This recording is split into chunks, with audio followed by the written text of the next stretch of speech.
লাল, লালে লাল, কথায় আছে লালে লাল। অনেক সুন্দর ফুল, না দেখলে আমরা কোনোভাবেই বিশ্বাস করাতে পারবো না। দেখেন, একে তো বাতাস হচ্ছে সুন্দর মৃদু বাতাস, অপর দিকে এই লাল সৌন্দর্য ফুল। যাই হোক, হয়তো বা আমি অত ভালো কথা বলতে পারি না, তবে চেষ্টা করলাম আপনাদেরকে দেখানোর জন্য ছোট ছোট ক্লিক করে।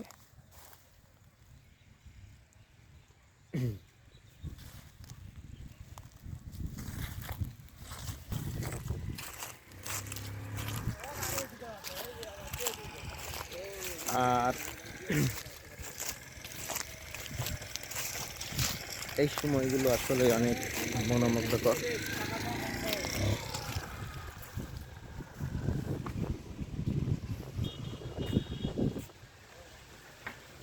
যদি আপনাদের কখনো সময় হয়, আসবেন পাহাড়পুর বৌদ্ধবিহারে, ঘুরে যাবেন।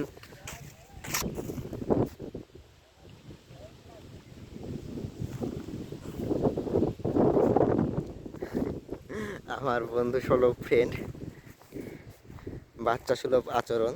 দেখেন, অত বড় মানুষ উনি দোলনা খেলতেছে।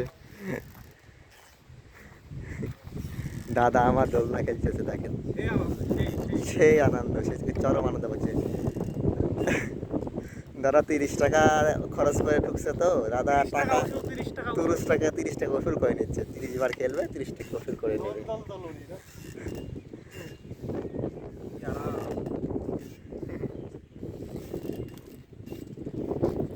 কি আরাম হচ্ছে, কি আরাম।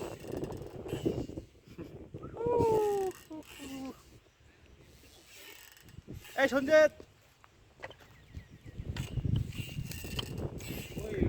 অনেক কয়টা দোলনা আছে, অনেক কয়টা।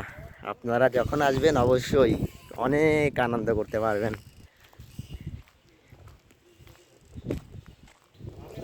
ছিঁড়ে আর পেয়ে গেলাম।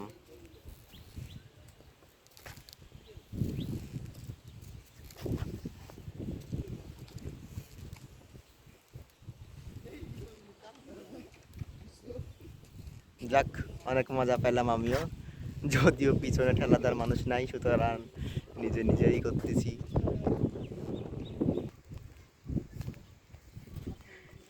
তুই কি বাড়ি যাবি না? দোলনায় খেলবি?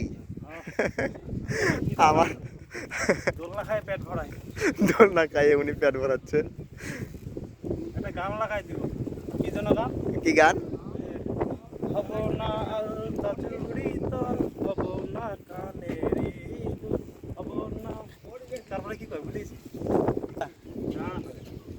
আমার দাদা চলে এসেছেন, দাদা হয়তো বা তোর চুলের সীতানা, তুই আমায় রে নিবাদিস না। এই যে এরকম একটা গান আছে, তো এটা লাগাই দাও, আমরা দোলনা খাই।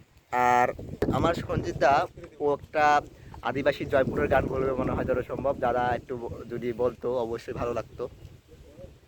সবে চেল আওয়া আওয়া, সবে চেল আওয়া হামি চেলালি আজকা জয়পুরহাট জেলাকের বদলগাছি উপজেলাকের পাহাড়পুর বৌদ্ধবিহার নে আইকে দেখলি কাতে আবদিন, অতি সুন্দর পরিবেশ দেখে ভালো লাগলে। যাক, দাদা আমার সেই সুন্দর গান বললো। এটার ভরে না রে। যাই হোক, ভালো থাকবেন। আর ছোট্ট একটা ভিডিও করলাম, অবশ্যই জানাবেন কেমন হয়েছে। যদি অবশ্যই ভালো হয় তো অবশ্যই কমেন্ট করে যাবেন। পরবর্তীতে আবার যেখানেই যাই সেখানেই একটা আপনাদের সামনে উপস্থাপন করার চেষ্টা করব। ধন্যবাদ।